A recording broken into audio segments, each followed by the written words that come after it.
Thursday's attacks were just the latest in a series of attacks over the past few days targeting American-linked businesses, with the embassy stuck behind the secure walls of the Green Zone.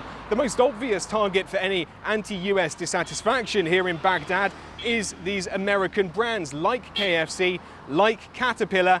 The EU and France have set aside €200 million to destroy vines and turn fine wine into pure alcohol for things like hand sanitizer.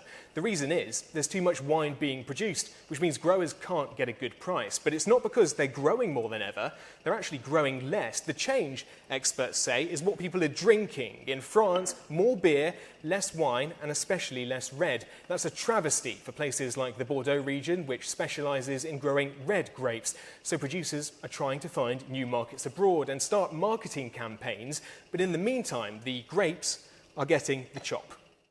Well, he explicitly talked about rare earth metals, which are a set of metals that aren't actually that rare, but they are found only in certain geographical locations. And what makes them special, especially now and looking ahead into the future, is they have some very unique electrochemical properties and magnetic properties that mean they're going to be really important for things like electric vehicles and motors. Russia is now the unwilling participant of an unprecedented experiment. The most sanctioned country in the world is trying to keep going, as if nothing has changed, despite a host of Western products now being unavailable. But the Kremlin is adamant that this changes nothing, that this declaration of a default by the West for Western investors is something that only affects the West, not Russia itself. There aren't any explosions here, no burnt-out shells of buildings, nor air raid sirens. But there have been changes. Without a VPN, a workaround that allows a user to remain private, previously familiar social media applications don't work, nor popular independent news sites.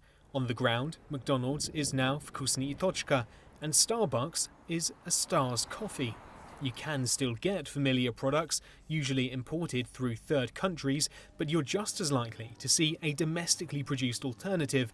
Though when it comes to paying, a foreign Visa or MasterCard is no good here. Good business relations in Finland and new trade routes through Kazakhstan got them through the summer, but some of those routes are no longer an option. And then there's the brewery's complex equipment. That's from Germany, an Italian bottling machine.